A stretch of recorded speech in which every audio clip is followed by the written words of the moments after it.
Good evening, ladies and gentlemen, and you're very welcome to the Court International Festival of Literature. My name is Emily Cullen, and I'm currently the Mescal UL50 Poet in Residence at the University of Limerick's Creative Writing Programme, where I lecture in creative writing. And it's a true honour for me to be introducing an important, urgent voice in contemporary poetry this evening, Mr. Roger Robinson. Unfortunately, due to unexpected illness, Raymond Antrobus is unable to be with us. So we're sorry about that, and we send our best wishes to Ray, who regrets he can't be here, and we thank you for your patience and understanding.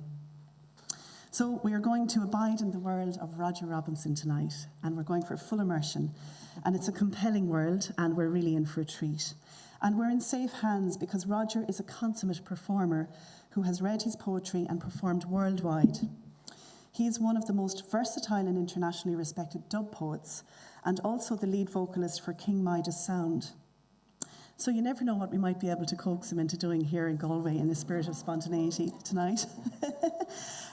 So Roger is going to read for 30 to 40 minutes, and after that then we'll open up the floor for any questions you might have. We are grateful that this event is supported by the International Literature Showcase Collaboration Fund. To tell you a bit more about Roger, he is a writer, poet, singer and musician who lives between London and Trinidad. He has written 3 spoken word albums and 5 books, including A Portable Paradise, which won both the T.S. Eliot and Ondaatje prizes. Indeed, he is the first Black British poet to win the T.S. Eliot Prize, something that should be both applauded and also, I think, interrogated as to why this happened only so recently as 2019. Robinson was chosen by Decibel as one of 50 writers who have influenced the Black British writing canon over the past 50 years. His one-man shows include The Shadow Boxer, Letter from My Father's Brother, and Prohibition. As a socially engaged poet of witness, Robinson's work explores the history of slavery and emigration, cultural identity, and systemic racism, and his poetry regularly speaks up for the voiceless, to bring the marginalised into the poetic centre, as the late Ivan Boland exhorted us to do. One of the chief powers of poetry, I believe, is the ability to name and to revalue. And Robinson often gives names and life stories to anonymous slaves, servants, page boys, depicted in paintings by artists of the past, bringing us closer to their human reality. He is one of the few unrelenting and constant observers of life in Brixton, giving us potent snapshots of the full heaving panoply of multicultural life, where he writes, "The tower blocks act like speakers," and "It's all beauty, it's all hustle, it's love or danger staring at you at the bus stop." I believe that there is a deeply prophetic quality to Robinson's unflinching voice, exemplified perhaps in his 3-line poem Beware, which was written 5 years ago in 2017, and unfortunately which feels horribly resonant in the wake of George Floyd's murder in 2020. The poem simply goes, "When police place knees at your throat, you may not live to tell of choking." This is not the poetry of paying lip service. This is poetry as Alice Walker described, the lifeblood of rebellion, revolution, and the raising of consciousness. In The Darkening Red of Your Blood, Robinson exhorts his black brothers not to rise to the calculated jibes of white policemen and implores them to keep alive, young brothers, keep living. It is that exploration of the continuum of past, present, and potential futures that fires Robinson's oeuvre. His poems express a warranted indignation at injustice, but they also convey an irrepressible sense that Robinson cannot help but love people for their humour, their oddity, and their generosity of spirit. When Robinson won the T.S. Eliot Prize, the chair of the judges, John Burnside, said, "Roger Robinson's characters bear witness to a country where every second street name is a shout-out to my captors." Yet, though Robinson is unstinting in his irony, he also gives us glimpses of something that his chosen protagonists also refuse to surrender, a taste, through the bitterness, of life, of sweet, sweet life. And Robinson has a special ancestral connection with Ireland, as his poem The Irishman discloses in the Butterfly Hotel, which I hope he might talk about tonight. Please welcome to the court centre stage Mr. Roger Robinson.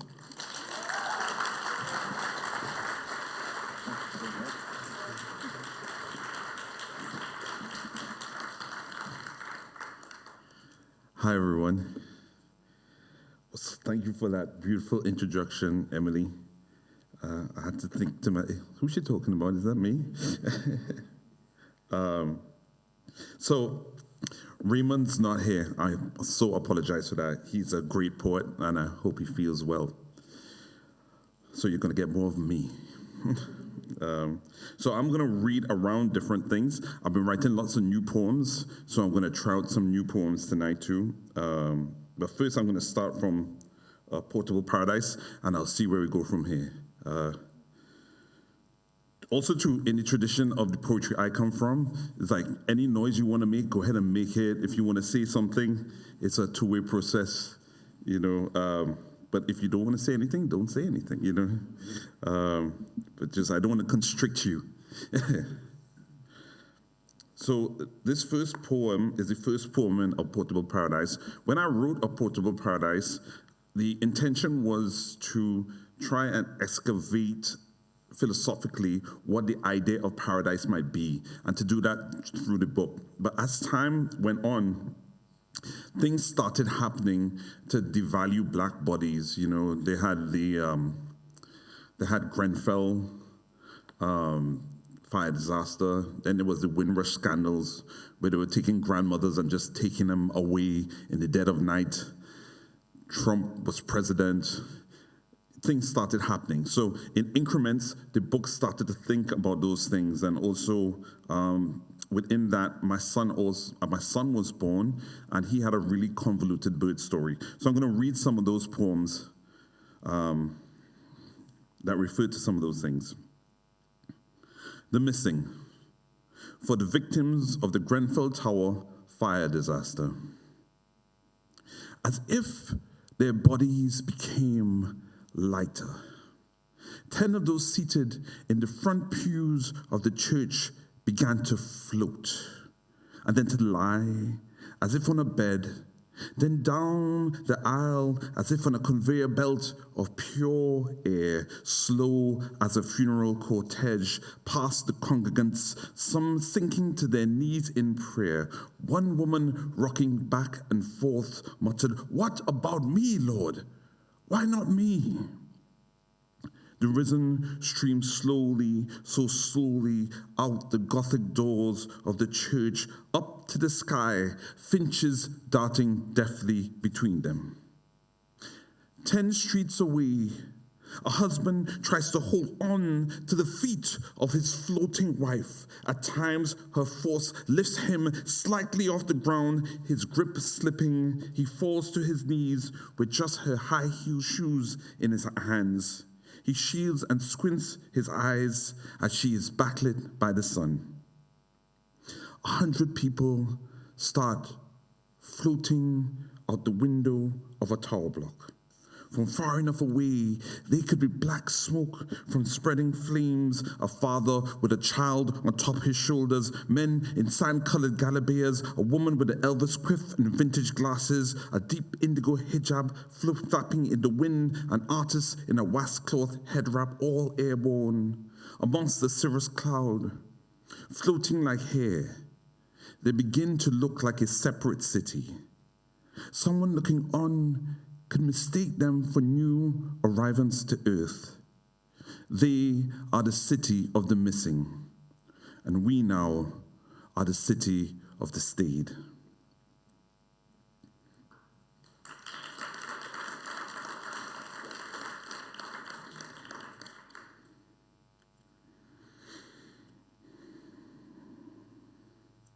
This is another poem dedicated to the Grenfell fire disaster and the victims of it.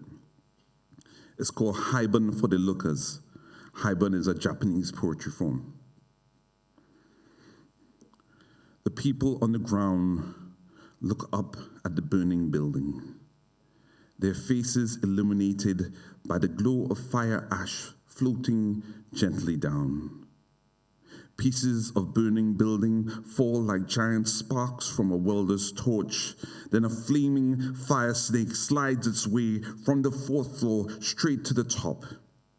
In the lights of mobile phones, shadows wave makeshift flags until they no longer wave them, and their silhouettes fade to the roaring, fiery light.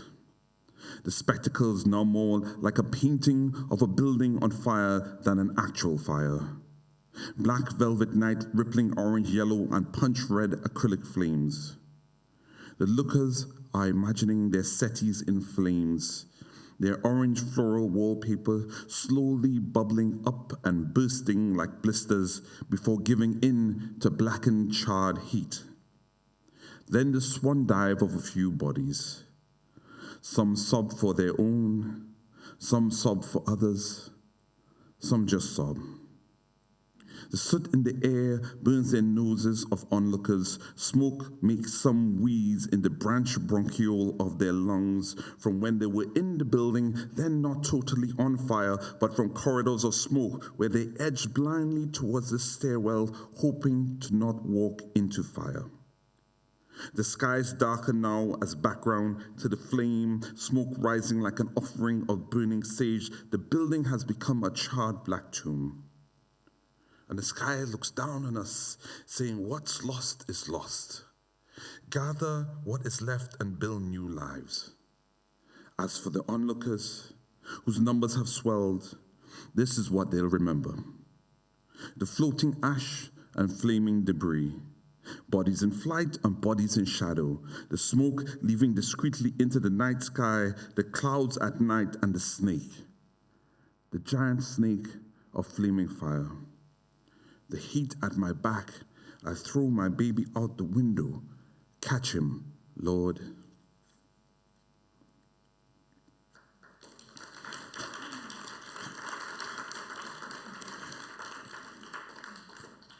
Don't feel compelled. You don't have to clap after each one. You know what I'm saying? Do what you want to do, but you don't have, because that one felt like yo. It's like, it was kind of creeping up slowly, like you didn't know. No. You see, now it's getting awkward now, you see? This is called The Job of Paradise. It's a shorter poem. It is a job of, so this is, in excavating what paradise is, this is one of these kind of philosophical ones, or maybe not. The job of paradise. It is the job of paradise to comfort those who've been left behind, to think that all those loved and lost would live on there like tiny gods. It is the job of mumble prayers to help you calm your hurts and fears. It is the job of the long black hearse to show we head to death from birth. It is the job of the clean, neat grave to remind us how to live our days. If only I could live my days till death suffice and make earth feel like paradise. So, Emily was talking about Brixton, and so this is a Brixton poem called "Walk With Me," and I was walking with a young man through Brixton, but I might have to do some cultural translation here. Let me just check. So, does anybody know what screwface means? So, how can one, like 5 people and nobody else? Yeah. Okay, so screwface is just having just a general attitude, angry face. Yeah. So it comes up in the poem, screwfaced. And to the 5 people who knew, yeah, big up. Walk with me. Emily asked me if I was going to sing. This is actually on a record, so I think I'll sing the introduction. Walk with me down these streets that call to me. Brother, don't you fall and bleed. Take a walk with me. I walk through Brixton with a young man in screwface street mode. I tell him it's okay to relax. His temptations course through his blood. He calls me witness. He calls me bookish. He calls me mentor. We walk avoiding certain streets, Loughborough, the railway. We both know why. I tell him that under these very streets we walk, Deep beneath the concrete, beneath the tarmac, beneath the rubble, the dirt, and the rock, there is a river flowing called Ephra, a black and powerful river coursing without light, that 150 years ago, royalty would sail down this river in their best finery into Brixton, never thinking about crack, never thinking about cafes, never thinking about Screwface. But every now and then, these tower blocks act like speakers, and the calming sound of a pure flowing river can be heard through Brixton streets. I tell him that even though the river calls, things have moved on here. Brixton is not its history, and neither should we be, though we hear the call of the past.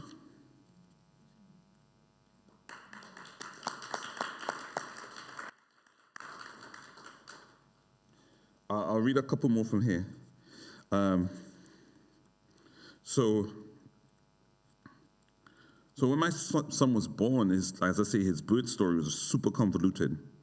And in the book, it really talks about this portable paradise. It talks about the valuation of black bodies in particular.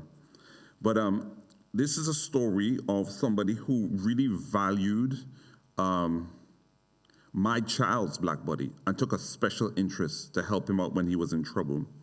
And I read this, and I want to dedicate this to Child Q, which was, if you don't know, like a child in a school was strip searched, whilst it was their time. It's just like, it was just embarrassing. It's just like, dude, what type of trauma are you creating? Where are you from? Who is your family? We need to talk to somebody, Who is the teacher who called? It's like so much failure. And I have this sense that in society, young women are failed.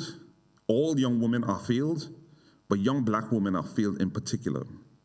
And so in the context of that chronic devaluation of Child Q, I want to read something where somebody valued my child, and it's called Grace.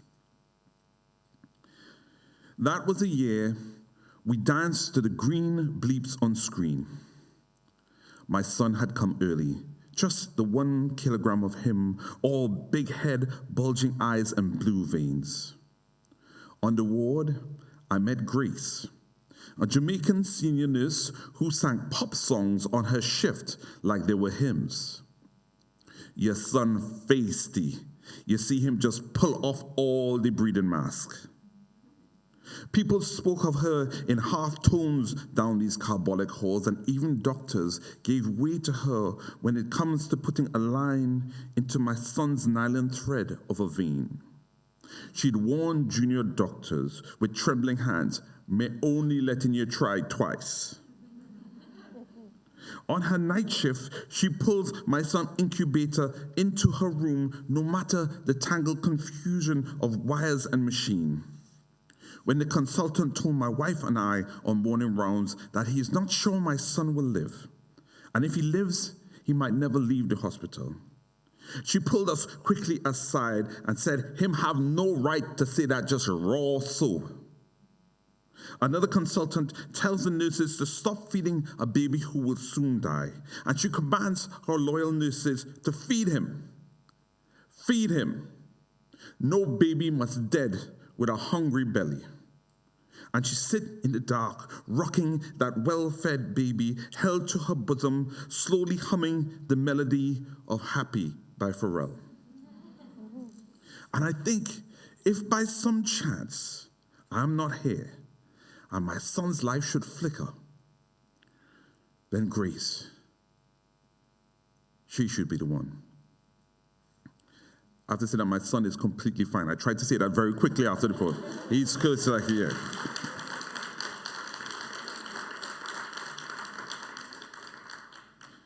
He's 8 years old now, and he is strong, and he's bright. And he asks me really hard questions all the time, every day, some hard questions. "Dad, what's the difference between cotton and polycotton?" I don't know, some we'll have to Google that one. You know what I'm saying? It's like, it's like, wow, dude. I'm going to read, I'm originally from Trinidad and Tobago. And one of the things you have when you come from another country is that for a while, you think about the country all the time. And then after a while, you're like, well, actually, I live here now. And then you might visit for a holiday, and you're like, yo, I don't belong here anymore, or do I? And so that kind of a problem. But this is something that happened to me on a beach when I went home. When I say home, when I went to visit my parents on holiday, because I don't consider it my home anymore. Maracas Beach Prayer. With sandy grit and salt and weeds, each large wave returns to beach. Make my life this simple, Lord. The waves consume you where you stand, and feet float up from shallow sand. Make my life this simple, Lord.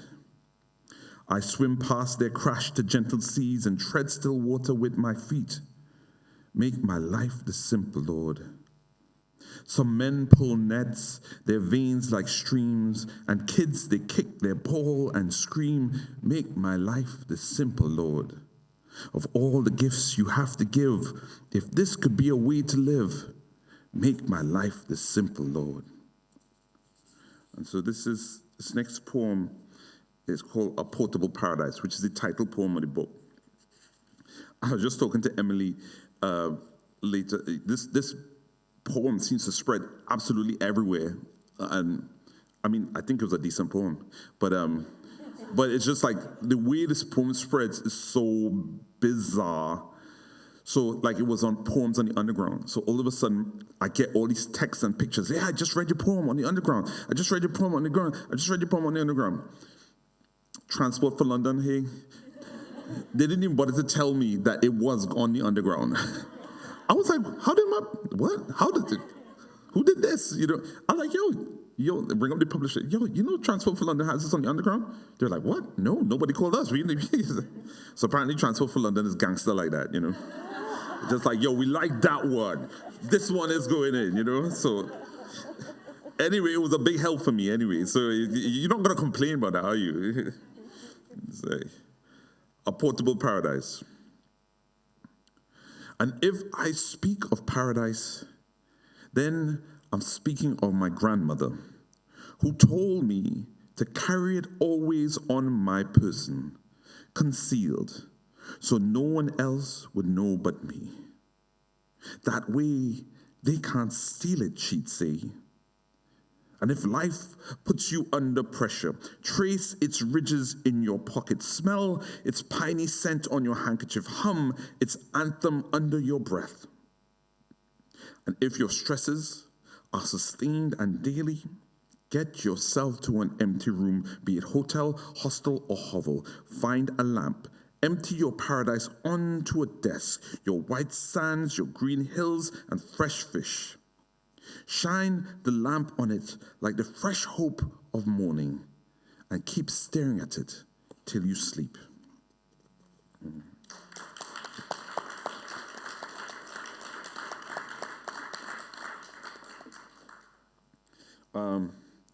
Because I was talking with Emily, I'm just going to read one poem from this book, from The Butterfly Hotel.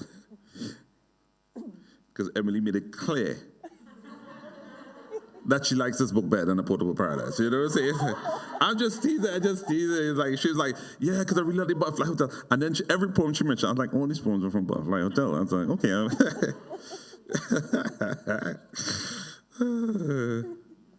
All right, Emily, I'm going to read it from Butterfly Hotel. If I could even find it for, oh yeah, this one. This is called Month One. And you know, there's a lot of talk of immigration and exile. And yeah, this is a kind of take on my own personal immigration story. Month One.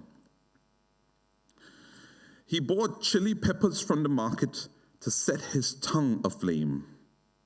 He spent his last remaining coins on telephone calls home and listened to static. He kept his heater on the glowing coal setting. His clothing was never right for the weather. Outside, he'd breathe the shape of his lungs in mist. His sweat felt like pins and needles. He bought a second-hand leather winter coat that smelled of mothballs and had nothing to do with style. He went to a club with laser lights in the West End. Someone stole his winter coat. He met a woman in the club. She invited him for dinner the next day. She made him baked potato with grated melting cheese and baked beans. He had never had a baked potato before. He waited to see how she ate it. He took a sepia Polaroid of himself next to a red Porsche. He wrote letters back home of pure calligraphic fantasy. He wrote his dreams in the present tense. He kept his suitcase full of clothes in the cupboard to stop it from flying back by itself. He never actually unpacked. He slowed down his speech to be better understood. He was never better understood. He joined a church. He tried to get them to speed up the hymns.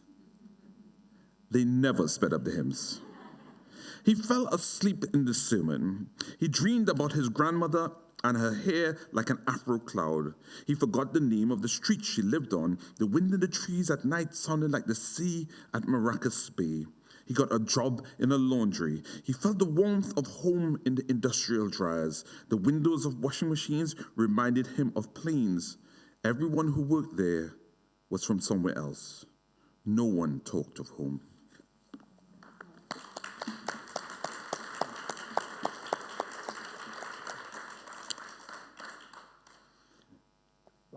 Thank you. I had a little ums and ahs here. Let's go. I like that. It's always a good sign. How long have I been? Do you know how long I've been reading so far? Sorry? Do you know how long I've been reading? The time, it's 4 minutes past 9 at the moment. Yeah, so another... I'm just trying to find out how much longer to read. Okay. 5 minutes or so, or 10 minutes or so, maybe, yeah. Is that, then that'll be 40 minutes? Yeah. Good Lord. Well, that went quick. Okay. I'm going to try and read some. I've been writing this new book with a photographer called Johnny Pitts. And he's taking pictures and writing some essays, and I'm writing poems. But we've been going up the coast of England and talking to Black people and Black communities and finding out, what their life is like, and, just, trying to talk to the people and then using it as inspiration for poems and taking portraits and stuff like that. It's been a wild experience, and we're doing it for a while now. The book's coming out in September, so I'm gonna read some of these things for you, but it's also I kind of started getting into like nature, because we were just on the coast all the time, and I started like, I'm gonna write some nature poems, but the only thing is I hate nature poems. Like, I can't stand them. So, like, it was like a challenge to be like, okay, well, what's nature and what's a Black nature poem, I wasn't even joking. I was serious. So, I was like, so I think I got some, so I'm going to try them out on you guys, yeah? So this is called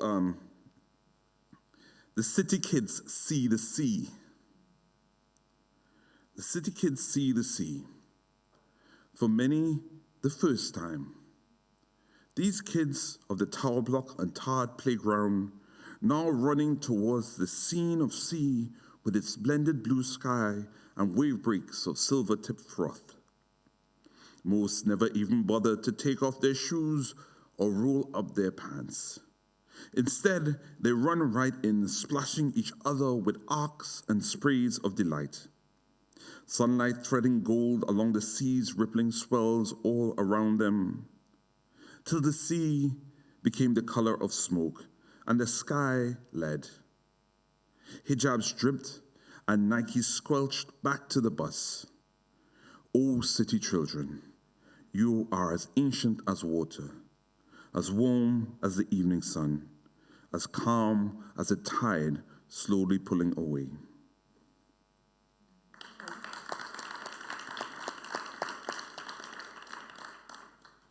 Black nature. This is called, so we was driving, and we were in Dover, and we were outside a car park in Dover, and then you couldn't miss it. Like in the trees, there were like 20 parakeets in the tree, all in one tree hanging out, yeah, outside a car park in Dover. Here's the thing, parakeets are not from England, and they don't live in England. You know what I'm saying? So they're not native to England, and they don't live in England. Obviously, in Dover, they have a crew of parakeets just chilling. And so I was like, yo, that's black nature right there. It's just like 20 parakeets. Not the common call of the crow. Not yellow ripened fruit. Not blossoming flower, nor flames. Not an imagined tropical film set, nor festive Christmas lights. But 20 parakeets. At home in a tree outside a Dover car park, as content as in any mango tree in Curacao. Deaf to the calls of being illegal immigrants, and seemingly unaware of the murmurs that there may be a danger to local birds. But they seem assured in their fellowship enough to sing their calypso and look down on the city street as people march by carrying orange supermarket bags, watching the streaks of red stoplights from passing cars, and children pointing at them, shouting, look at the birdies, Mom, look at them, dressed in their bright yellow anoraks.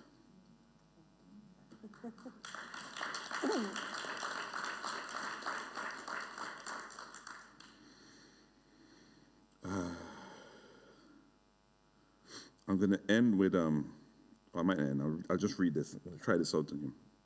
So, does anybody know Janet Kay? Yes. One person, two people. Yeah, big up, yeah, nice. So Janet Kay was like a reggae singer who sang this genre called Lovers Rock. And if you ever heard Lovers Rock, reggae, you must have heard it at some point, but it was very popular in England. But basically, every single song is about the man who left them. Every single one. They're not, that's why it's called Lovers Rock. It's like a slow brand of British reggae. It didn't even start in Jamaica. It started in England. So, and that's what's interesting about it. So Janet Kay, she had one Lovers Rock reggae tune that actually was on Top of the Pops. And it's called Silly Games. Janet Kay singing Silly Games live on Top of the Pops, 1979. The bright lights are on you, Janet. And as you sing, I wonder who has hurt you so? Who has kept your heart in stasis, pierced you so that we can't tell the song from the scream? As your voice seeps through the TV to my aunt with her gold hoop earrings already beginning to sway. She taps her too tight, itchy cornrows and trying to smile to keep her voice from cracking, singing, trying not to give in to the feeling. But we all know in that living room who my aunt is seeing behind those closed eyes, the man broad-shouldered and broad-nosed, hewn as if from a mountain, who visit each and every fortnight.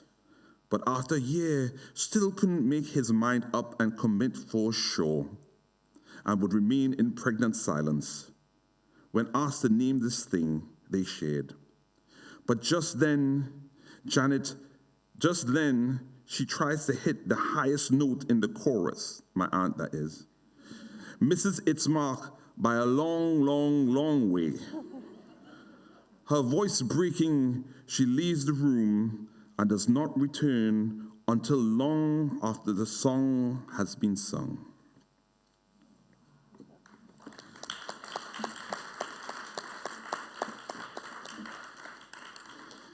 So I'm in music, and Emily was like, "Are you going to do any music?" I was like, "I don't know, Emily." She said, "You should." I was like, "All right, Emily, I'll do that." So I'm going to sing a cappella. Listen, my voice is rough. Just, it is what it is, yeah? You know what I'm saying? It's just, hey, it is what it is. But with all the things happening in the world, I think this song is an interesting song. So I left this city just to find some grace. And I kept walking for 40 days. There I lay dreaming with hands in dust. And I couldn't tell just which voice to trust. Seems like the devil gets bolder. Angel, please stand on my shoulder. Seems like my heart's getting colder. Angel, please stand on my shoulder. Thank you. Good night. Lovely.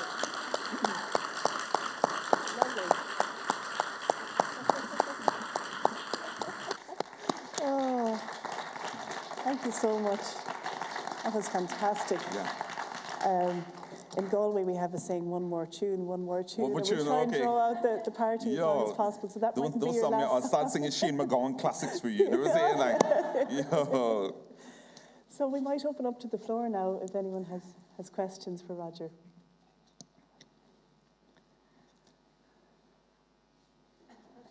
No questions? Good night. Okay, bye. Tell us about the connection with Ireland. Okay. Good question. So, I used to go to my grandmother's house, and there was this white man who was in a frame who I'd see all through my childhood. And when I got older, I was like, yo, who's that? And then she said that it was her great-grandfather. And I was like, what? And then she gave me this story about how he came, what he did, and everything. And that's basically how she was there. So my great-great-grandfather is from Ireland. Yo, I'm proud to be from Ireland, man. I'm trying to get a passport too. Like for real. I'm like, yo, I'm trying to really be from Ireland for real, you know? Yeah. So, yeah. And so... Tell the story about the ship. Nah, you don't want to hear about that. You don't want to hear about that. It's like, so the story is told to me, and I'm not sure time-wise it's correct, yeah? But that's the myth that they have about him and my family, you know what I'm saying? So, I just don't want to hear about that. Enough about poems. Let's talk about stuff.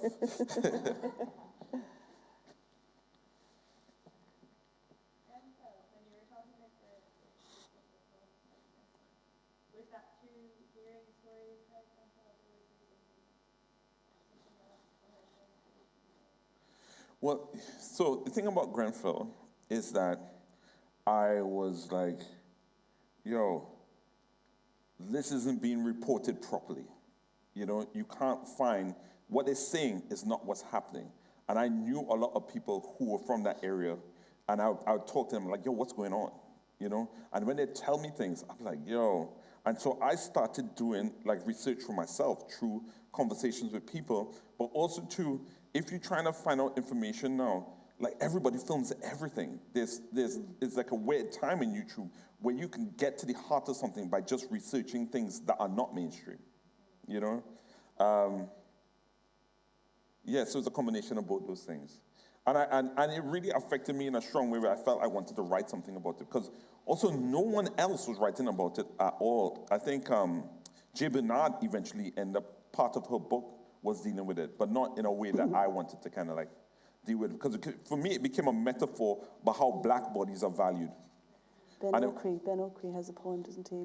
About Grenfell? Yeah. I didn't even know that. Yeah. I think it, yeah. Yeah. It does, yeah. So it became a metaphor about how black bodies are valued, and the fact that no one's been charged for it yet. Nothing's happened. Nobody's taken any responsibility for it at all. And so it continues on, you know. Also sorry, I was moving on to something Your else. poem, Blame, is very powerful. Nobody took the blame. Yeah, nobody takes the blame. Yeah. But also, people are allowed not to take the blame when they think that you don't have power.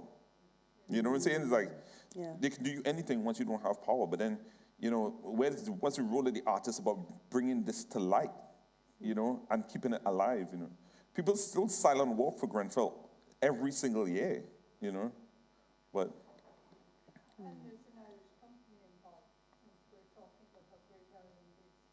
Oh, wow. Yeah, I did not even know that. Okay. Yeah. Right. Thanks for bringing that up. For sure. That's very true. I'm not trying to bring down Ireland now. Come on now. I'm a guest of Ireland now. You know what I'm saying? I know, I'm just joking. I'm teasing you. Teasing. I'm teasing. Yeah. Thank you, though. Thank you for You've bringing got the Galway slagging now. You're only here a few hours. And you're Wait, shall Emily and I talk then? Yeah? If you don't have any questions. I just have a general question. Do you think that in recent times poetry has gained popularity and is becoming more mainstream, perhaps even since the pandemic and people turning to poetry as a way of coping with the unknown? And I'm just thinking of Hannah Lowe's recent win of the Costa Book Awards. Right. You know, a book of sonnets winning the Costa Book Awards. It's interesting. It's very telling. Yeah. I mean, I think, so I've been like practicing poetry for 30 years. Yeah. And so I've seen many times where poetry goes up and it seems like the new thing, somebody got £1 million to do a poetry album, and then poetry goes back down. And then poetry goes up, and then poetry goes down. So I think it's like peaks and troughs over a period of time. And I think it is definitely kind of, I think with the pandemic, it definitely had a small peak because it's portable, isn't it? And you could do it quickly over Zoom, and you could get a lot of value quickly, you know. Yes. But short form, yeah. But the thing about it is, like, I think anything that's real doesn't have a long shelf life in popularity. And the more real things become, the more people are like, you know, I can't deal with that. I want some pop in my life. I want something to make me escape. Sometimes people don't want more truth. And I think sometimes poets can make the truth beautiful and make it so that it can be easily, you know, digested to some extent. But I don't know, anything that has a lot of truth really struggles to be popular for a long, long time. It will have its peaks and troughs forever. Very interesting. But the thing about it, you'll have peaks and troughs for hundreds of years. Because poetry never goes anywhere. Because poetry has I call it like a vocation. You know, because I didn't get into poems for the money. You know what I'm saying? It's like Nobody does. Yeah, you know what I'm saying? And like poets, they could do a lot better things for cash. You know what I'm saying? Yeah. But poets have like a definite.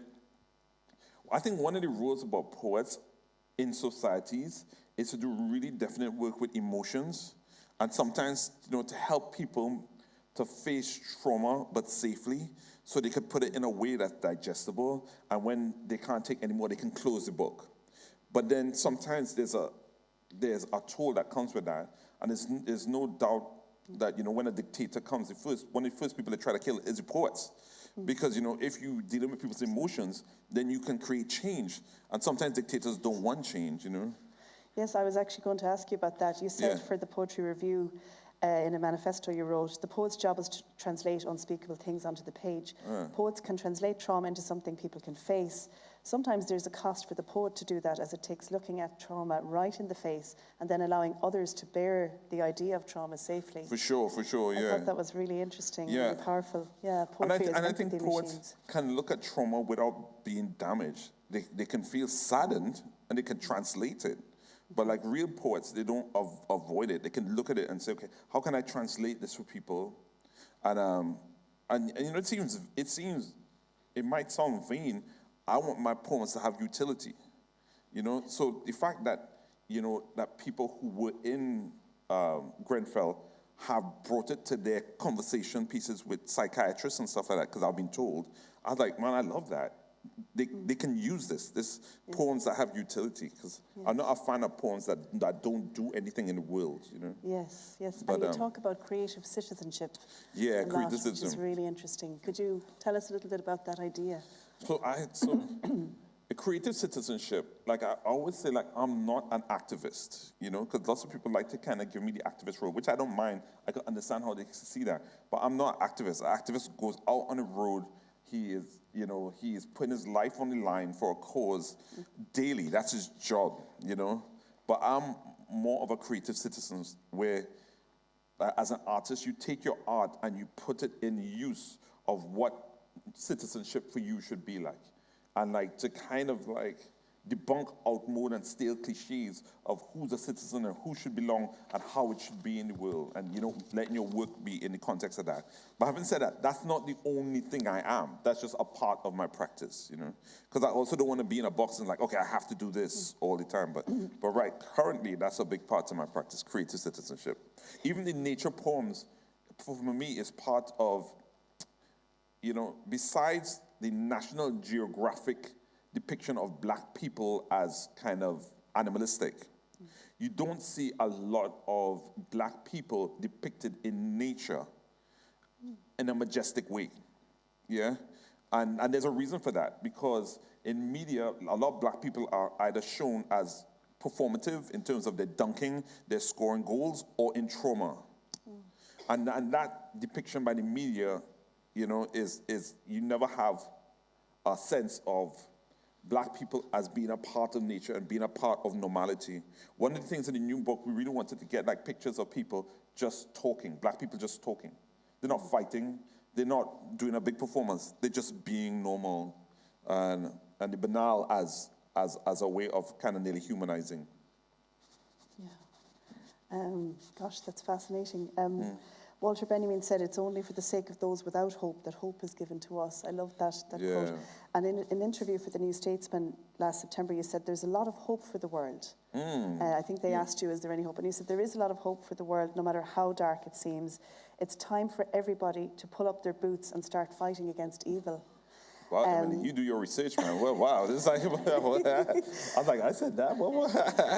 It's good. No, I do believe that. I am a ceaselessly positive person. Like, I honestly, it's like, I always think it's going to be better.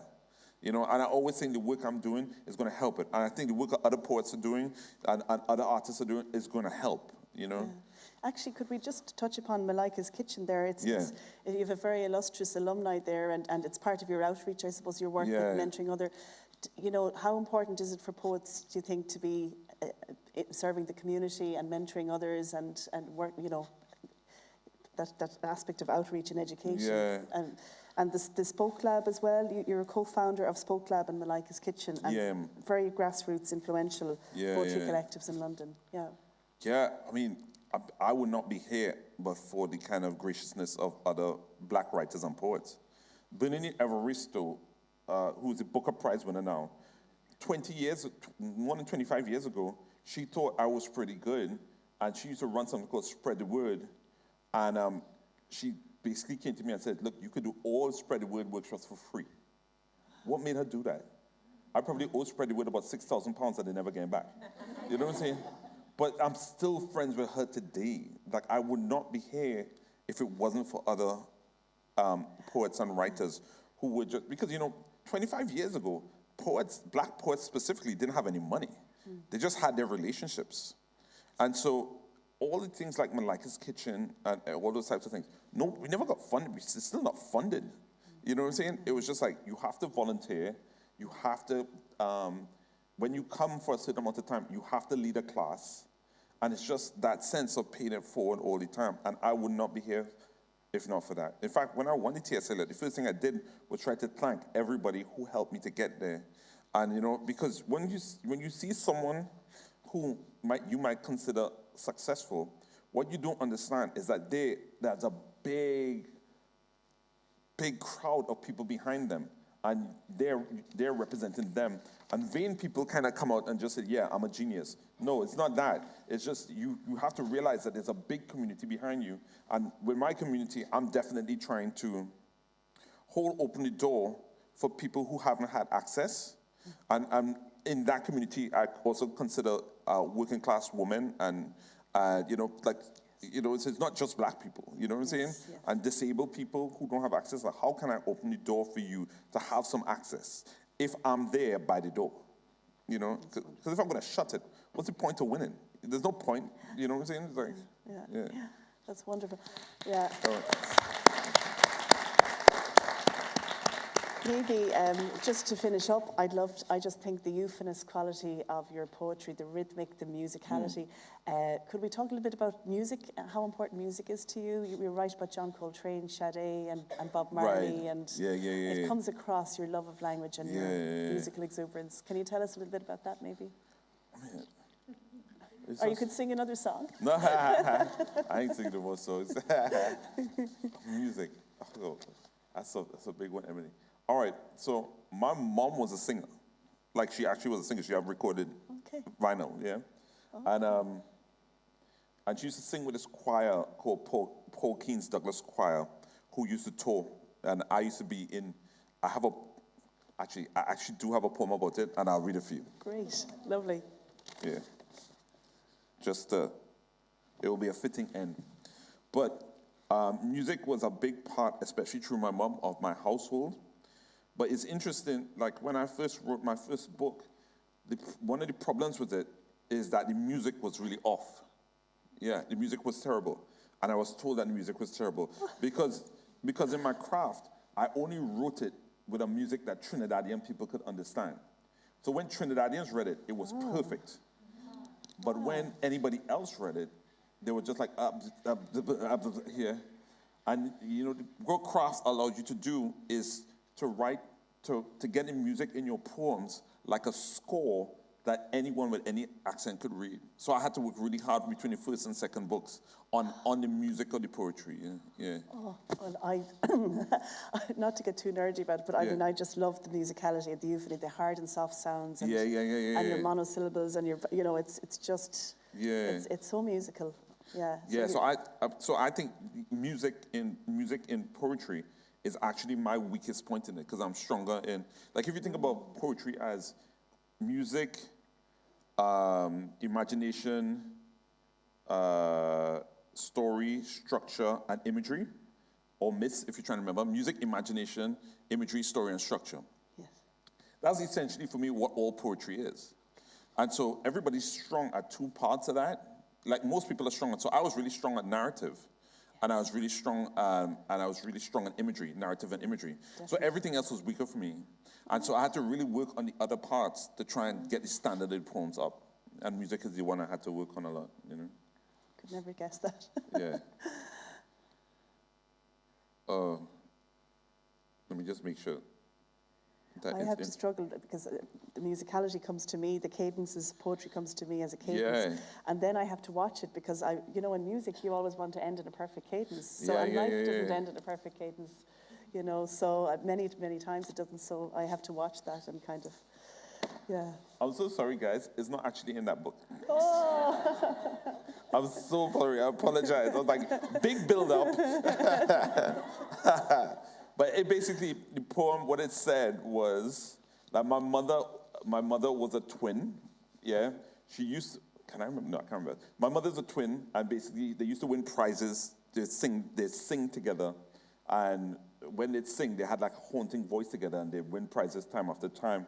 And so when they'd be cooking Easter brunch and stuff like that, they'd just start singing in key together all the time, just immediately. They were like quite connected twins. And then one twin actually died. And when she died, my mom sang with her just before she died. And then, she said she was ready to go. And then, so when the next Easter weekend, my mom was cooking, I could see that she wanted to start songs, and I had to get up and sing with her. You know what I'm saying? So, yeah. Sorry to end on a downer, but yeah. Yeah. Well, it's been such a pleasure. Have we any more questions before we wrap up? I want to say thank you so much for having me here, man. It's always such a privilege for me to get to talk to other people with different cultures and stuff like that, and thank you very much, Emily. Thank you for this joyful evening. I'm glad you enjoyed it. Talents with us. Thanks so much. It's wonderful.